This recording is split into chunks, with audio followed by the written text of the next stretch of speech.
வணக்கம், வாங்க. எதுவா இருந்தாலும் ஸ்டேஷனுக்கு வந்திருக்கலாமே. விஷயம் பப்ளிக்கா வெளியில தெரிய வேண்டாமேன்னு பார்த்தோம். சரி, சொல்லுங்க. எங்க வீட்ல ஒரு முக்கியமான நபர் ஓடி போயிட்டார். பேர் என்ன? சிகாமணி. ஓடி போனவர் பேர் என்ன? அதான் சொன்னேனே சிகாமணின்னு. முதல்ல நான் கேட்டது உங்க பேர. நாராயணன். அப்ப சிகாமணின்னு சொன்னீங்க. அது ஓடி போனவரோட பேரு. அப்ப நாராயணன் யாரு? என்ன சார் இப்படி சின்ன விஷயத்துக்கு அப்படி கன்ஃபியூஸ் ஆறீங்க? ஓடி போனவரோட பேர் சிகாமணி, ஓடி போகாத என் பேர் நாராயணன். நான் ஓடி போனேன்னா வேணா சிகாமணின்னு வச்சுக்கலாம். ஓடி போன சிகாமணிக்கு நீங்க என்ன வேணும்? ஓடி போன நபரோட அக்கா புருஷன். யார் அந்த அக்கா? இவங்கதான். அதாவது என் பொண்டாட்டி. ஐயோ, சாரிமா, போலீஸ் ஆபீசரை பார்த்தோம் கன்ஃபியூஸ் ஆயிட்டேன். சார், ஓடி போன நபரோட அக்கா இவங்க, இது என் பொண்டாட்டி. ஐயா சார். ஐயோ, மீண்டும் சாரி, டென்ஷன்ல பேசுறேன்ல சார், கன்ஃபியூஸ் ஆகாதீங்க. ஓடி போன நபரோட அக்காவும் என் பொண்டாட்டியும் ஒருத்தர் தான். அதான் இவங்க 2 in 1. இந்த சாணி கலர் புடவை யாரு? ஓடி போன நபரோட அக்கா புருஷனோட பொண்டாட்டியோட தம்பி சம்சாரம். கொஞ்சம் புரிய முடியாது, தெளிவா சொல்லுங்க. இப்போ ஓடி போனவரோட அக்காவோட, அதாவது இவங்களோட புருஷனோட, அதாவது என்னோட பொண்டாட்டியோட, அதாவது இவங்களோட தம்பியோட, அதாவது ஓடி போனவரோட சம்சாரம் தான் இவங்க. சப்பா, சுருக்கமா சொன்னா ஓடி போனவரோட சம்சாரம் வச்சுக்கலாம். அப்படி வச்சுக்கலாமே. அப்படித்தான் வச்சுக்கணும். ஐ சி. நேந்திரங்கா சிப்ஸ் அளவுக்கு போட்டு வச்சிருக்காங்களே, இந்த பெரியம்மா யாரு? ஓடி போன நபரோட அக்கா புருஷனோட மாமியா. என்ன எதுக்கு எடுத்தாலும் ஓடி போன நபருடைய அக்காவில இருந்து ஆரம்பிச்சு அந்த அக்கா மூலமாவே ஒரு முறையை சொல்றீங்க? உங்களுக்கு சுருக்கமாவே சொல்ல தெரியாதா? You got the point. இவங்க வேணா ஓடி போனவரோட பொண்டாட்டியா இருக்கலாம், இவங்க வேணா ஓடி போனவரோட அம்மாவா இருக்கலாம், இவ வேணா ஓடி போனவரோட பொண்ணா இருக்கலாம். ஆனா இந்த அக்கா மட்டும் இல்லன்னா ஓடி போனவரே கிடையாது சார். புரியலையே, கொஞ்சம் தெளிவா சொல்லுங்க. வித்யா, அந்த தியாக கதை சொல்லுமா. சொல்றேன்னா போலீஸ்காரர் சார், அப்ப எனக்கு 10 வயசு இருக்கும். ஓடி போனானே என் தம்பி, அவனுக்கு 7 வயசு. நான் கொல்லையில பாண்டி ஆடிட்டு இருந்தேன். வேண்டாக்கா சார், பாவம், அவரை விட்டுருங்க. இருடி, போலீஸ்கார் ஒரு தடவை கூட அந்த கதையை கேட்கலையடி. போலீஸ்காரங்க கிட்ட எந்த விதமான தடயத்தையும் மறைக்கவே கூடாது. ஐயோ, இது ஒண்ணும் பெரிய விஷயம் இல்ல சார். அதான் எங்க ஆத்துக்காரர் ஒரு சின்ன புழுக்க அளவு பல்பம் மூக்கல போட்டுட்டார். அது இந்த அம்மா எடுத்து விட்டா அது ஒரு பெரிய விஷயமா இவங்கதான் உயிரை காப்பாத்திட்ட மாதிரி மெகா சீரியல் மாதிரி சொல்லி அறுப்பா. அதான் வேண்டான்ட்டேன். என்னது, இது பெரிய விஷயம் இல்ல அப்படின்னு? That is the point. ஓடி போனவர் ஏன் ஓடி போனாருங்கிறதுக்கு இந்த சம்பவம் தான் முக்கியமான சாட்சி. எப்படி எப்படி எப்படி எப்படி எப்படி? ஒரு அக்காக்காரி பல்பத்தை எடுத்திருக்கிறா, அத பொண்டாட்டி நீங்க பாத்துக்கிட்டு இருந்திருக்கீங்க. ஐயோ, நம்ம பொண்டாட்டி நம்ம மேல பாசமா இல்லையேன்னு அவர் ஓடி இருக்காரு. ஐயோ சார், அவர் மூக்கல பல்ப விட்டப்ப அவருக்கு 7 வயசு. ஆக அந்த பிஞ்சு வயசுலயே அவர் மேல உங்களுக்கு ஆசை இல்ல, அப்படித்தானே? ஐயோ சார், இப்படி நீங்க தப்பு தப்பா புரிஞ்சுட்டேன்னா எனக்கு கெட்ட கோவம் வரும். அவருக்கு 7 வயசு இருக்கும்போது நான் எப்படி சார் பொண்டாட்டியா வந்திருப்பேன்? அதுவும் வேலிட் பாயிண்ட் தான். இப்ப நாம விஷயத்துக்கு வருவோம். ஓடி போன நபர் எந்த இடத்துக்கு ஓடி போயிருப்பான்னு உங்களுக்கு தெரியுமா? சார், அவன் கிழக்கு போனானா, மேற்கு போனானா, தெற்கு போனானா, வடக்கு போனானா எதுவுமே தெரியாது சார். அவன் ஒரே ஒரு போன் பண்ணினான். அதனால நீங்க டெலிபோன் டிபார்ட்மெண்ட்ல விசாரிச்சு அவன் எங்க இருந்து போன் பண்ணினாங்கறத தெரிஞ்சுண்டு நீங்க அவனை கண்டுபிடிக்கணும். Police state government, telephone central government ரெண்டையும் சிங்க்ரனைஸ் பண்ணணும்னா இத நான் டெல்லி லெவலுக்கு மூவ் பண்ணணும். ஓகே, இது எனக்கு சேலஞ்சிங் கேஸ் தான். ஆமா, எந்த நம்பருக்கு எப்ப போன் பண்ணாரு? லட்சுமி ஸ்டோர் செல்லமுத்து நாடார் கடை இருக்கோன்னா அங்கே நேத்திக்கு போன் பண்ணினான். நேத்திக்கா? இப்ப வரைக்கும் அதையே ஊர்கா போட்டீங்க. நாங்க 5 பேர் ஒருத்தருக்கு ஒருத்தர் சண்டை போட்டுட்டே இருந்தோம். நம்ம சண்டை இதோட நிறுத்திக்கலாம். முதல்ல அவரை கண்டுபிடிக்கணும் நான் தான் சொன்னேன். இந்த முடிவு எடுக்கிறதுக்கு எங்களுக்கு 24 மணி நேரம் ஆயிடுத்து. இது போன் பண்ணின இடம், இது போன் வந்த இடம். இந்த இடத்துல இருந்து 24 மணி நேரத்துல யாரும் போன் பண்ணி இருந்தாலும் அதுல போன் வந்திருந்தாலும் கண்டுபிடிக்க முடியாது. அதே மாதிரி இந்த இடத்துலயும் 24 மணி நேரத்துல யாராவது போன் பண்ணி இருந்தாலோ அல்லது போன் வந்தாலோ கண்டுபிடிக்க முடியாது. சோ நீங்க குட்டைய நல்லா குழப்பிட்டீங்க. எந்த குட்டை சார் ரசம் மாதிரி தெளிவா இருக்கு? எல்லா குட்டையும் வத்த கழுவு மாதிரி கெட்டியா தானே இருக்கு. Shut up. ஏதோ ஒரு டெலிபோனுக்கு எவனோ ஒருத்தன் எந்த ஜென்மத்திலயோ போன் பண்ணனதுக்கு 5 பேரும் சேர்ந்து படதரண்டு வந்திருக்கிறீங்க. இன்னும் ஒரே நிமிஷத்துல இந்த இடத்தை காலி பண்ணலன்னு வெச்சுக்குங்க, அப்படியே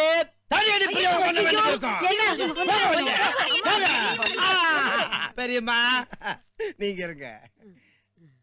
நீங்க ஓடி போனவருடைய அக்காவுடைய புருஷனுடைய பொண்டாட்டியுடைய தம்பியுடைய பொண்டாட்டியுடைய பொண்ணோட பாட்டி தானே? கரெக்டா கண்டுபிடிச்சிட்டீங்களே. இங்க பாருங்க, ஆ. உங்களாலதான் இந்த வம்சமே வளர்ந்தது. இது அத்தனைக்கு காரணம் நீங்க தான். அதனால இந்த ஜென்மத்துல உங்களை எங்கேயாவது நான் மறுபடியும் பார்த்தேன்னு வச்சுக்கோங்க, AK-47 துப்பாக்கியை எடுத்து சுட்டு போதுங்க போடுவேன். போதுங்க போக போக. அப்பவே சொல்லி கொடுத்தீங்க, அவனோட போயிருப்பேனே.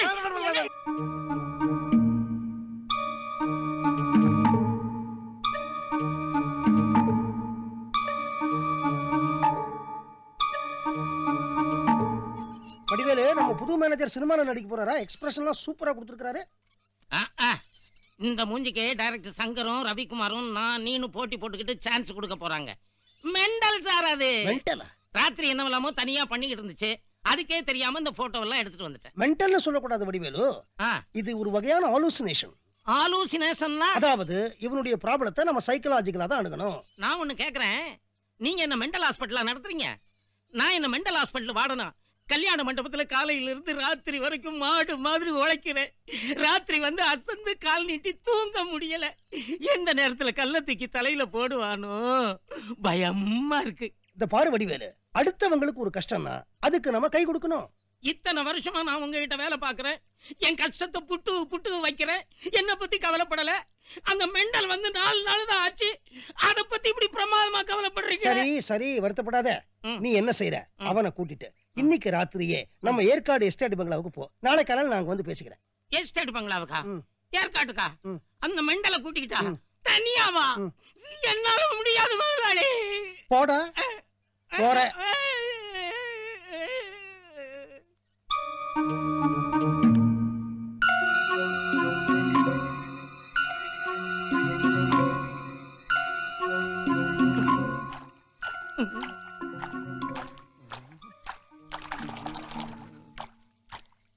சிகாமணி சார், சிகாமணி சார், எங்கேயோ சர்ரு சர்ருன்னு சத்தம் கேக்குது சார். சிகாமணி சார், சிகாமணி சார், இந்த மெண்டல் நடராத்திரில எங்க போயிடுச்சு? ஐயோ,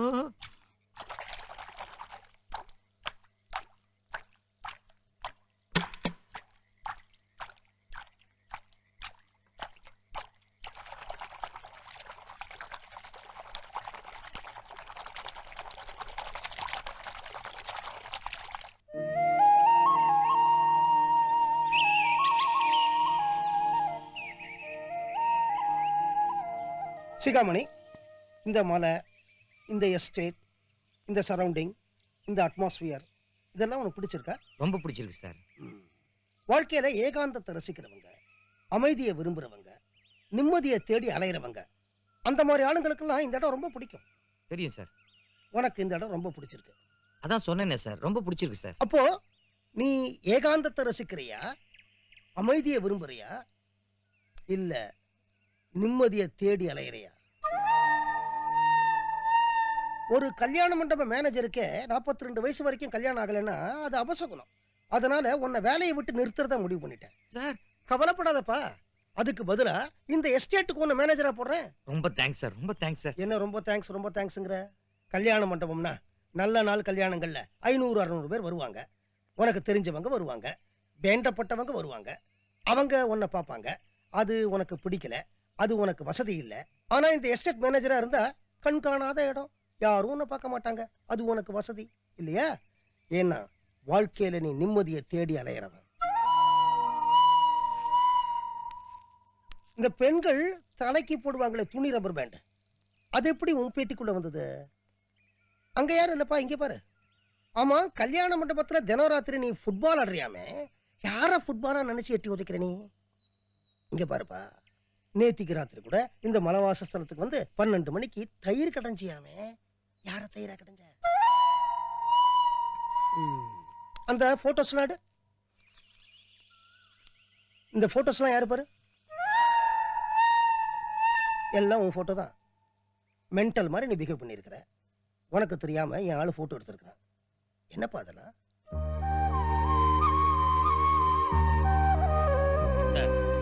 ஒவ்வொரு ஆம்பளையும் தன்னோட வாழ்க்கையில 4 முக்கியமான பொண்களை சந்திக்கிறான். அம்மா, சகோதரி, மனைவி, பொண்ணு, அந்த 4 பேர் மேலேயும் அவன் அளவு கடந்த பாசம் வச்சிருக்கான். ஆனா ஒவ்வொரு பாசமும் ஒவ்வொரு விதமானது. அம்மா மேல வச்சிருக்கிற பாசம் நன்றி கடன், சகோதரி மேல வச்சிருக்கிற பாசம் நட்பு, மனைவி மேல வச்சிருக்கிற பாசம் காதல், பொண்ணு மேல வச்சிருக்கிற பாசம் கடமை. Super super super. சோ ஒவ்வொரு பாசத்துக்கும் ஒரு பேஸ் இருக்குங்க. அம்மா மேல பாசம் நன்றி கடன், சகோதரி மேல பாசம் நட்பு, மனைவி மேல பாசம் காதல், மக மேல பாசம் கடமை. Well done well done. ஆனா சில சமயம் இந்த பொம்பளைங்க நம்மள போட்டு பாத்துருவாங்க. எப்படி எப்படி எப்படி? நடுக்கூடத்துல நம்ம நிக்க வச்சு சுத்தி நின்னு அம்மா பாசம் பெருசா, சகோதரி பாசம் பெருசா, மனைவி பாசம் பெருசா, பொண்ணு பாசம் பெருசா, இப்பவே சொல்லுங்க அப்படிம்பாங்க. எந்த ஆம்பளையால சார் அந்த 4 பேரையும் சந்தோஷப்படுத்துற மாதிரி பதில் சொல்ல முடியும்?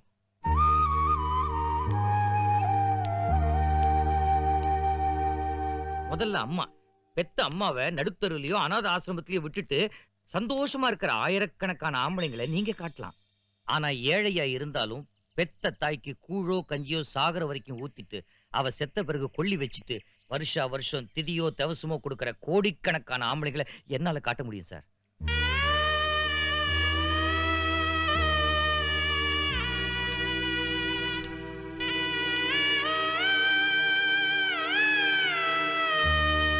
அடுத்தது சகோதரி. நம்மளோடயே கூட பிறந்தவங்க, நம்மளோடயே வளர்ந்தவங்க. யாருக்கோ தாரவாத்து கொடுக்குறோம், எங்கேயோ வாழ்க்கப்படுறாங்க. அதுக்காக நம்மள தூக்கி வளர்த்த அக்காவை மறந்துட முடியுமா? இல்ல நாம தூக்கி வளர்த்த தங்கச்சி தான் மறந்துட முடியுமா? அவங்கள மறந்துட்டு இருக்கிற ஆயிரக்கணக்கான ஆம்பளைங்களை நீங்க காட்டலாம். ஆனா சொந்த அக்கா தங்கச்சிகளை இன்னமும் நெஞ்சில சுமந்துட்டு இருக்கிற கோடிக்கணக்கான ஆம்பளைங்களை என்னால காட்ட முடியும் சார்.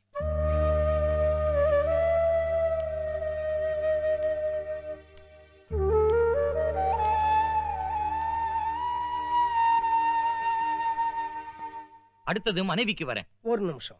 என்ன சார் இது?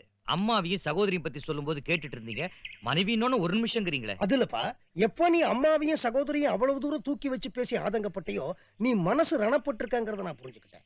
அந்த ரணத்தை ஒரு மனைவியால மட்டும்தான் ஏற்படுத்தி இருக்க முடியும். அந்த மனைவியை பத்தி பேசும்பொழுது நீ உன்னை ஞாபகத்துல வச்சுக்கிடுங்கிறதுக்காகத்தான் ஒரு நிமிஷம் சொன்னேன். எதை ஞாபகம் வச்சுக்கணும்? 20-22 வருஷம் தூக்கி வளர்த்த அப்பா அம்மா, வாழ்ந்த வீடு, அக்கம் பக்கம், உற்றார உறவினர் அத்தனையும் விட்டுட்டு உன் வீட்டுக்கு வந்து மறுபிறவி எடுக்கிற அந்த தியாகத்தை நீ மறந்துடக்கூடாது. அப்படி பார்த்தா அதே 20-25 வருஷம் அவனை பெத்த அப்பா அம்மா உற்றார் உறவினர் சுற்றம் அவங்களுக்கு மத்தியில அவளுக்கு ஒரு அங்கீகாரம் வாங்கி கொடுக்கணும்னு தினம் தினம் செத்து பொழைக்கிறானே அந்த ஆம்பளை, அவனுடைய தியாகத்தை நீங்க மறந்துடக்கூடாது சார். சிகாமணி, பொண்டாட்டிக்கு அங்கீகாரம் கிடைக்க பல ஆம்பளைங்க போராடுறாங்க, நான் இல்லைங்கள. ஆனா பொண்டாட்டியினுடைய உணர்வுகளையே மதிக்காத ஆம்பளைங்க இல்ல நீ சொல்றியா? இருக்காங்க சார். மனைவி சொல்லே மந்திரம் அப்படின்னு நினைச்சு அப்பா அம்மா அண்ணன் தம்பி அக்கா தங்க எல்லாரையும் மறந்துட்டு எங்கேயோ வளர ஆம்பளைங்க இல்ல நீ சொல்றியா? இருக்காங்க சார். ஆனா பெத்தவங்களையும் விட்டு கொடுக்க முடியாம, தன்னை நம்பி வந்த பொண்டாட்டியும் விட்டு கொடுக்க முடியாம, இவங்க 2 பேரும் எப்படி பேலன்ஸ் பண்றதுன்னு தெரியாம தவிக்கிற கோடிக்கணக்கான ஆம்பளைங்க இல்லன்னு நீங்க சொல்றீங்களா? சிகாமணி, இருக்காங்க சார். அந்த மாதிரி ஆம்பளைங்களால தான் இன்னைக்கு நாட்டுல மழை பெய்யுது.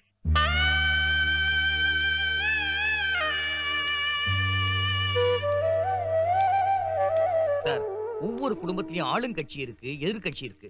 யார் யார கவுப்பாங்கன்னு யாராலையும் சொல்ல முடியாது. யாரும் யாரோடையும் ஒத்து போக மாட்டாங்க. காரணம் ஈகோ, பொசசிவ்னஸ். சிகாமணி, இந்த விரலை தாயின்னு நினைச்சுக்க. இது சகோதரி, இது மனைவி, இது மகள். இவங்க 4 பேரையும் தனித்தனியா விட்டா சில ஆட்டங்கள் இருக்கலாம். ஆனா ஆம்பளைங்கிற இந்த கட்ட விரல் இவங்க 4 பேரையும் அன்பால இப்படி பிடிச்சு வைக்கணும்பா. கட்ட விரல் ஒடிஞ்சிரும் சார். முடியாது. முடியும். முடியாது சார். நீ பொம்பளைகளோட ஒரு சைடை தான் பார்த்திருக்க. அவங்களுக்கு எல்லா சைடும் ஒரே மாதிரி தான். You are wrong. I am right.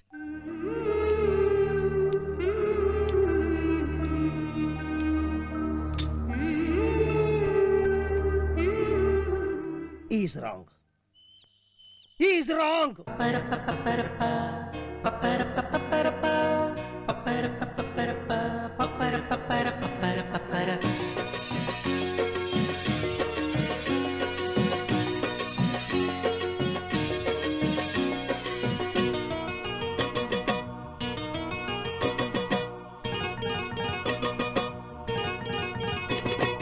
ஆம்பளைக்கு தண்டனையே திருமணம்தான், அந்த தண்டனையும் ஒரு விதத்தில் தனி சுகம்தான்.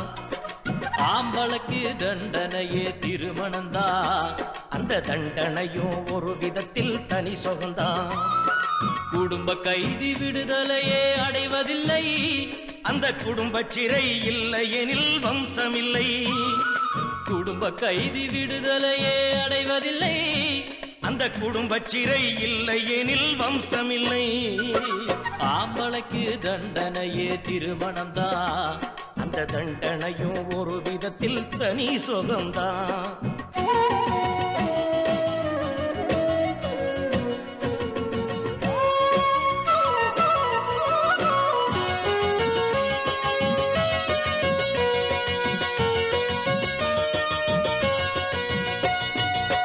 பொண்டாட்டி புள்ளைக்கின்னு உழைப்பது தண்டம், தள்ளாடும் வயதில் உன்னை காப்பது சொந்தம்.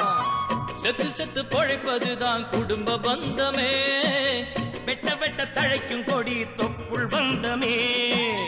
இடியாப்ப சிக்கல் இது எப்பவுமே தீராது, குடியாத்தம் நீ இருந்தா கோயம்புத்தூர் மாறாது. ஆடடா வம்பு எதுக்கு, உங்க தத்துவம் போதும் விட்டுடுங்க. ஆம்பளைக்கு வெகுமதியே திருமணம்தான், அவ வெகுமதியா தலைவலியா எனக்கு இல்ல சார் தெரியும். ஆம்பளுக்கு தண்டனையே திருமணம் தான், அந்த தண்டனையும் ஒரு விதத்தில் தனி சுகம்தான்.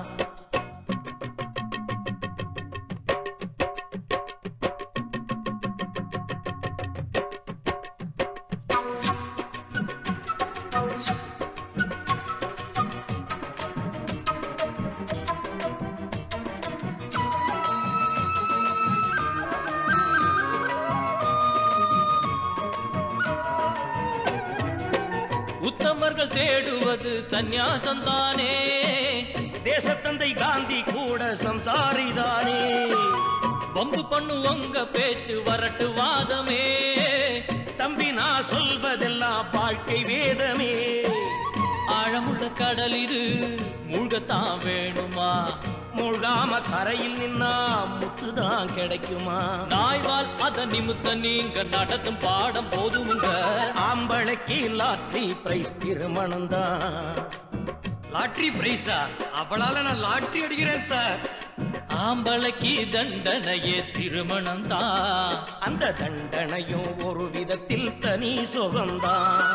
குடும்ப கைதி விடுதலையே அடைவதில்லை, அந்த குடும்ப சிறை இல்லை எனில் வம்சமில்லை.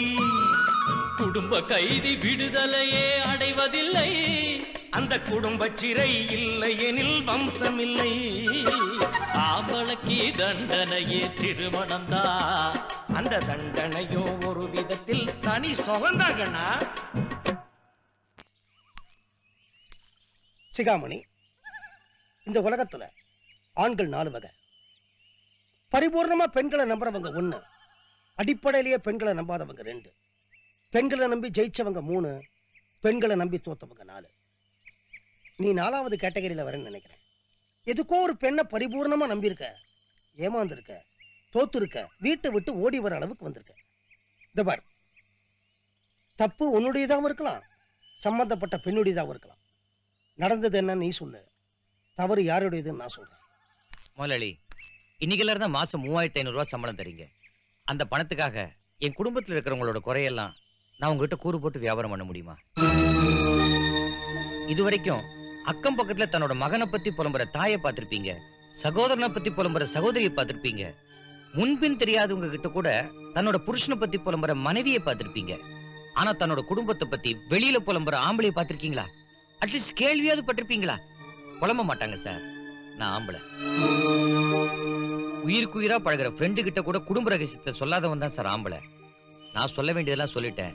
இனிமே சொல்ல வேண்டியது நீங்க தான். நான் வேலையில இருக்கேனா இல்லையான்னு. சிகாமணி, யார பார்த்து என்ன வார்த்தை பேசுறேன்? இவர்கிட்ட நான் பல வருஷமா வேலை செய்யறேன். அடுத்தவன் கஷ்டத்துக்கு காது கொடுக்கிறது, முடிஞ்சா கை கொடுக்கிறது, முடியிற வரைக்கும் தூக்கி விடுறது. இதை தவிர எங்க முதலாளிக்கு எதுவுமே தெரியாது. அப்பேற்பட்ட மனுஷங்கிட்ட நீ இப்படியா பேசுறது? அடுத்த வார்த்தை பேசுறதுக்கு முன்னால இங்க இருந்து போயிடு. வடிவேலு, பல வருஷமா வேலை பார்க்கறேன்னு சொல்றியே, உடல் ஊனமே இல்லாத உன்னோட முதலாளி இந்த சக்கர நாற்காலிய எதுக்காக வச்சிட்டு இருக்காருன்னு உனக்கு தெரியுமா? இவருக்கு தெரிஞ்ச யாருக்குமே உடல் ஊனம் இல்லாத போது யாருக்காக இந்த சக்கர நாற்காலி? உங்ககிட்டயாவது சொன்னாரா?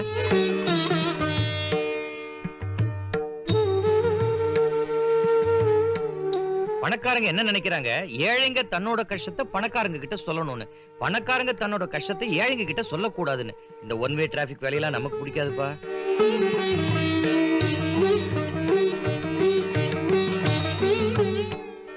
பணக்காரங்க குடும்ப ரகசியம் ரகசியமா இருக்கணும், ஏழைங்க குடும்ப ரகசியம் மட்டும் அம்பலம் ஏறணுமா? என்னப்பா நியாயம்? முதலாளி, என்ன ஒரு மனுஷனா மதிச்சு உங்களோட குடும்ப ரகசியத்தை என்கிட்ட சொன்னீங்கன்னா, உங்களை தெய்வமா மதிச்சு நானும் என்னோட குடும்ப ரகசியத்தை உங்ககிட்ட சொல்றேன். முதலாளி முதலாளி, அவன் கிடக்குறான், அதுக்காக நீங்க வருத்தப்படாதீங்க. அவன் குடும்ப விஷயம் நமக்கு எதுக்கு? இல்ல வடிவேலு, அவன் என் குடும்ப விஷயத்தை ஞாபகப்படுத்திட்டான். முதலாளி, அட என்னையா, இது நாள் வரைக்கும் எங்க முதலாளியும் இந்த வீல் சேரும் பிரிஞ்சதே இல்ல. இன்னைக்கு அதை கூட மறந்துட்டு போறாரு. அதான் டிக்கில ஏத்த வந்தேன். அட போயா, நீ அவரை மூட் அவுட் பண்ணிட்ட. ஏன் பணக்காரங்க மட்டும் தான் மூட் அவுட் ஆகணுமா? ஏழைங்க மூட் அவுட் ஆக கூடாதா?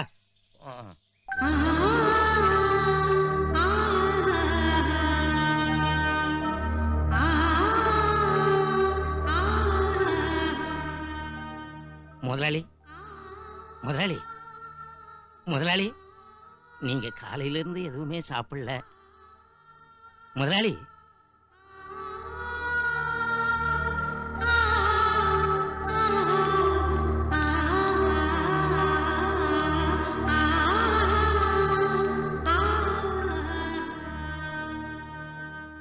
வணக்கம்மா.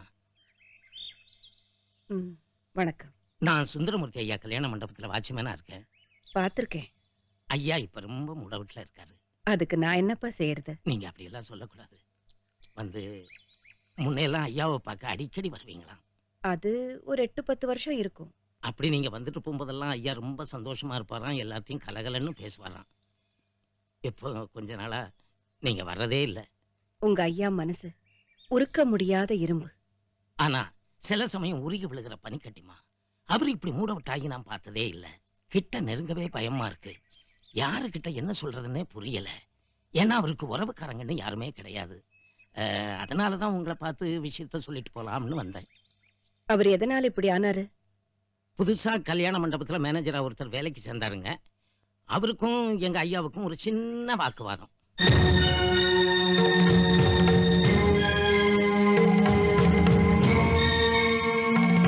ஐயய்ய, புதுசா வேலைக்கு சேர்ந்த பையன் இதெல்லாம் ஏன் கேக்குறான்? ஆமா, என் இடம் உனக்கு எப்படி தெரியும்? எனக்கு முன்னால இருந்த வாட்ச்மேன் சொன்னாமா. எனக்கு உங்க ஐயாவுக்கு என்ன உறவுன்னு அந்த வாட்ச்மேன் உங்ககிட்ட சொன்னானா? அவனுக்கே தெரியாதுன்னு சொன்னாமா. சரி, நீ போ, நான் வர்றேன். சரிம்மா.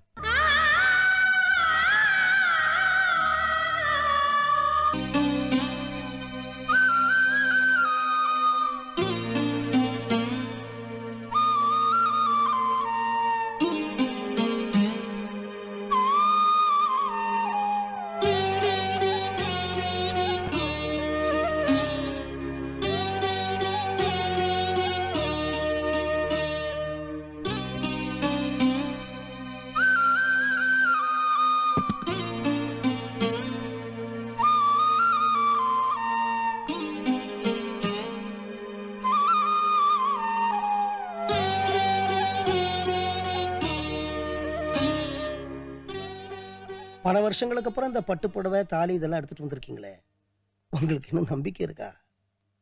உங்க மனசை அசைக்க முடியாதுன்னு நான் என்னைக்கோ தெரிஞ்சுக்கிட்டேன். பின்ன எதுக்கு இதெல்லாம் எடுத்துட்டு வந்தீங்க? நீங்க மனசு சங்கடப்பட்டு இருக்கிறதா வடிவேலு வந்து சொன்னா, உங்க மனசை மறுபடியும் மாத்துறதுக்காகத்தான் இதையெல்லாம் எடுத்துக்கிட்டு வந்தேன். அதான் இப்ப சிரிச்சிட்டீங்களே, அதுவே போதும். ஒண்ணும் இல்லம்மா, வாழ்க்கையே தெரியாத பையன் ஒருத்தன் என்ன கொஞ்சம் அப்செட் பண்ணிட்டான். நானும் கேள்விப்பட்டேன். அவன் என்ன பத்தி கேவலமா பேசியிருந்தா கூட பரவாயில்ல, பெண்மையே கேவலமா பேசிட்டான். அதான் நான் கொஞ்சம் டென்ஷன் ஆயிட்டேன். அவன் பார்த்த பெண்கள் அப்படிப்பட்டவங்களா இருக்கலாம். நீங்க கவலை விடுங்க, நான் போய் அவங்கிட்ட பேசுறேன். ஏங்க, யாருங்க நீங்க? நேரா மாடிக்கு வந்துட்டீங்க. எதுவா இருந்தாலும் ரிசப்ஷன்ல போய் உட்காருங்க. என்னம்மா அப்படி பாக்குறீங்க? ஏதாவது ஆசிரமத்துல இருந்து வரீங்களா? பார்வையே சரியில்லையே. அது இருக்கட்டும், என்ன பண்ணிட்டு இருக்காங்க? ஒலிம்பிக் நீச்சல் குளத்தை நீஞ்சிட்டு கையில மெடலோட வந்திருக்கேன். பார்த்தா தெரியல, தொடப்பம் தண்ணி நாறுதுமா. வாட்டர் டேங்க் கிளீன் பண்ண வந்திருக்கேன். ஆமா, நீங்க யார், எதுக்கு இங்க வந்திருக்கீங்க? நீ டேங்க கிளீன் பண்ண வந்த, நான் உன் மனசை க்ளீன் பண்ண வந்திருக்கேன். ஆமா, பொம்பளைங்கள பத்தி ரொம்ப கேவலமா பேசினியாமே, என்னதான் நினைச்சிட்டு இருக்க பொம்பளைங்கள பத்தி? ஒவ்வொரு பெண்ணும் ஒரு மலர், ஒவ்வொரு மலருக்கும் ஒரு குணம், ஒவ்வொரு குணத்துக்கும் ஒரு ஈர்ப்பு, ஒவ்வொரு ஈர்ப்புக்கும் ஒரு மனம். ஆமா, சில மலர் மட்டும் நாறுது. அப்பா என்ன சொல்ற? தைரியமா தான் சொன்னேன், ஏன் உனக்குள்ளேயே முணுமுணுத்துக்கிற? ஆம்பளைங்களுக்கு கோழைத்தனம் இருக்க கூடாதுப்பா. உன்ன மாதிரி ஆம்பளைங்க கோழைங்களா இருக்கிறதுனாலதான் இன்னைக்கு பல குடும்பங்கள்ல கஷ்டப்பட்டுக்கிட்டு இருக்காங்க. அம்மா தாயே துர்தேவதை, என்ன பத்தி என் குடும்பத்தை பத்தி கேக்குறதுக்கு நீங்க யாருமா? என்ன பத்தியும் என் குடும்பத்தை பத்தியும் கேட்கறதுக்கு நீங்க யாருன்னு உன் முதலாளி கிட்ட கேட்ட, இப்ப என்கிட்ட கேக்குற. நான் என்ன பத்தி சொல்லிட்டு உன் முதலாளியை பத்தி சொல்லட்டுமா, இல்ல உன் முதலாளியை பத்தி சொல்லிட்டு என்ன பத்தி சொல்லட்டுமா?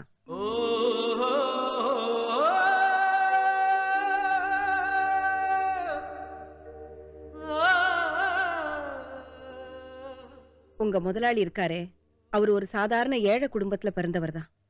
பிறந்த கொஞ்ச நாள்லயே உங்க முதலாளியுடைய அப்பா இறந்துட்டதுனால கோழி பண்ணையை சுத்தம் செஞ்சு அவரை காப்பாத்துனது அவங்க அம்மா தான். என்னம்மா படிக்கிறியா? இந்தாம்மா, பள்ளிக்கூடத்துக்கு பணம் கேட்டியே, நீ நல்லா படிச்சு இந்த குடும்பத்தை நீதாம்மா காப்பாத்தணும். அம்மாவுக்கு இப்பெல்லாம் முடியலம்மா. சரிம்மா, நான் நல்லா படிச்சு தம்பியும் நல்லா படிக்க வச்சு இந்த குடும்பத்தை காப்பாத்துறேம்மா.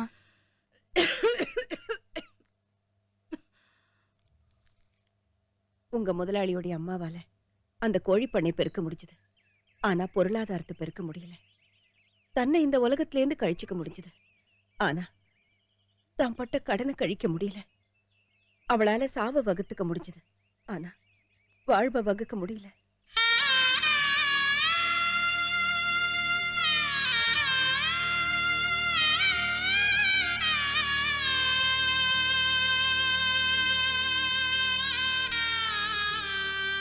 உங்க முதலாளியை பொறுத்த வரைக்கும் அவங்க அம்மா ஒரு பெண் தெய்வம். அதனால எந்த அம்மாவை பத்தி யார் தப்பா பேசினாலும் அவரால் அதை பொறுத்துக்க முடியாது.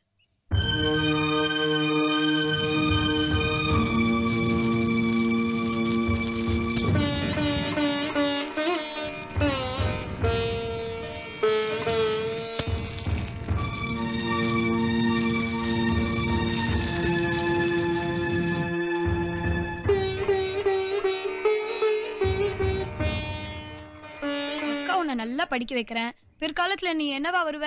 ரிக்ஷா ஓட்டுறவனா? ஐயோ, ஏழைங்களோட கனவு ரிக்ஷா ஓட்டுறது, பால் போடுறது, பேப்பர் விக்கிறது, இவ்வளவுதானா? பெருசா ஏதாவது சொல்லு பார்க்கலாம். கூர்க்கா. ஐயோ ஐயோ, டாக்டரா வரணும், ஜட்ஜா வரணும், இன்ஸ்பெக்டரா வரணும், வக்கீலா வரணும். உங்க முதலாளியோட அக்கா தான் அவரை படிக்க வச்சாங்க. ஆனா படிச்சா மட்டும் போதுமா? முன்னுக்கு வந்துட முடியுமா? அதுக்கும் அவங்க அக்கா மூலமாவே ஒரு வழி வந்தது. அதுல சோகமும் இருந்தது, சுகமும் இருந்தது. ஒரு லாரி ஆக்சிடென்ட்ல அவங்க அக்கா இறந்தது சோகம். அதுல வந்த இன்சூரன்ஸ் பணம் சுகம். அந்த பணத்தை முதலா வச்சுதான் தான் படிச்ச படிப்பு அஸ்திவாரமா வச்சுதான் 5 வருஷத்துல உங்க முதலாளி கோடீஸ்வரன் ஆனார். அவரை பொறுத்த வரைக்கும் அவங்க அக்காவும் ஒரு பெண் தெய்வம் தான். அதனால எந்த அக்காவை பத்தி யார் தவறா பேசினாலும் அதையும் அவரால் தாங்கிக்க முடியாது. ஒரு ஏழை டீச்சர் மேல ஆசைப்பட்டு பிரியப்பட்டு ஏன் லவ் பண்ணினார்னு கூட சொல்லலாம். அவளை உங்க முதலாளி கல்யாணம் பண்ணிக்கிட்டாரு. அவ பேரு உமா மகேஸ்வரி. உங்க முதலாளியுடைய போராத காலமோ இல்ல அவளுடைய போராத காலமோ ஹனிமூனுக்கு போன இடத்துல ஆக்சிடென்ட் ஆகி அவ கால் உடைஞ்சிடுச்சு. அதுக்கப்புறம் கூட உங்க முதலாளி அவ மேல அன்பும் பாசமும் குறையாம தான் இருந்தார். ஆனா அந்த டீச்சர் தான் மன நிம்மதி இல்லாம இருந்தா. அப்படி இருந்த போது ஒரு நாள்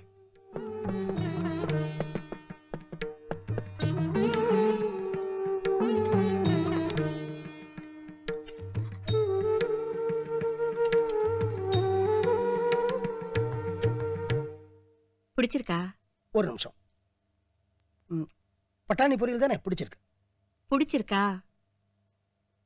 பருப்பு துவையல் தானே, அதுவும் பிடிச்சிருக்கு. போருமா? பிடிச்சிருக்கா? ஓ சாதமா? சாதத்துல என்ன ருசி? பிடிச்சிருக்கு. ஒரு நிமிஷம். தண்ணியும் சூப்பரா பிடிச்சிருக்கு. நான் பிடிச்சிருக்கான்னு கேட்டது சாதத்தையும் பதார்த்தத்தையும் இல்ல, வந்து பரிமாறிட்டு போனாலே அவளை உங்களுக்கு பிடிச்சிருக்கா? ஏண்டி, நீ ஆஸ்பத்திரியில இருந்த போதும் சரி, இப்ப வீட்டுக்கு வந்ததுக்கு அப்புறமும் சரி, வீட்டு நிர்வாகத்தை நீ தான் கவனிக்கிற. உனக்கு பிடிச்சிருந்தா பொறுமை, எனக்கே பிடிக்கணும். நான் கேக்குற கேள்விக்கு பதில் சொல்லுங்க. பிடிச்சிருக்கா? அந்த பொண்ணு பேர் என்ன? போதும் பொண்ணு. போதும் பொண்ணா? பேரே பிடிக்கல எனக்கு. அவங்க அம்மாவுக்கு 6 பொன் குழந்தையா, 7ஆவதா இவ பிறந்திருக்கா. அதான் போதும் பொண்ணுன்னு பேர் வச்சிருக்காங்க. பேரை வேணா நம்ம மாத்திக்கலாங்க. உங்களுக்கு அவளை பிடிச்சிருக்கா? அம்மா போதும் பொண்ணு, உள்ள போமா, உள்ள போமா, உள்ள போமா. பிடிச்சிருக்கடி. அப்போ நான் உங்க வீட்டுல பேசலாமா? என்ன பேச போற? நீங்க தான் பிடிச்சிருக்குன்னு சொன்னீங்களே, நீங்க அவளை 2வது கல்யாணம் பண்ணிக்கங்க. கல்யாணம் ஆன ஒரு பொண்ணுக்கு பெரிய சந்தோஷம் தம் புருஷனுக்கு தன் கையால சமைச்சு தன் கையால பரிமாறணும். அத கூட என்னால செய்ய முடியல. என்ன ஆச்சு இப்போ உனக்கு? சாப்பிடுங்க, சாப்பிடுங்க. ஏன் விதியை நான் அனுபவிக்கிறேன், நீங்க ஏங்க அனுபவிக்கணும்? Very good, very good, very good, very good. எழுந்துரு, எழுந்துரு. இந்த நாற்காலியில உட்காருமா. உட்காரு, உட்காரு. இப்போ அந்த ஆக்சிடென்ட்ல எனக்கு கால் போய் நான் இப்படி சக்கர நாற்காலியில உட்கார்ந்திருந்தா நீ 2வது கல்யாணம் பண்ணிப்பியா? மாட்டேன், மாட்டேன், மாட்டேன். ஒரு பொண்ணுக்கு தாலி கட்டினதுக்கு அப்புறம் புருஷன் தாங்க எல்லாம். அந்த புருஷங்க பொண்டாட்டி தான் எல்லாம் நினைக்கூடாதா? கதை விடாதீங்க, கதை விடாதீங்க. பொண்டாட்டி செத்த உடனே 100க்கு 99 ஆம்பளைங்க 2வது கல்யாணம் பண்ணிக்கிறாங்க. 100க்கு 1 பொம்பளை ஒரு விதவை 2வது கல்யாணம் பண்ணிக்கிறா. அதுக்கும் இந்த சமுதாயத்துல எவ்வளவு எதிர்ப்பு இருக்கு. இது ஆணாதிக்க சமுதாயங்க. ஆம்பளைங்களுக்கு ஒரு சட்டம், பொம்பளைங்களுக்கு ஒரு சட்டம். I love you. I love you. நானும் லவ் பண்றேம்மா. 2வது கல்யாணம் பண்ணிக்கங்க.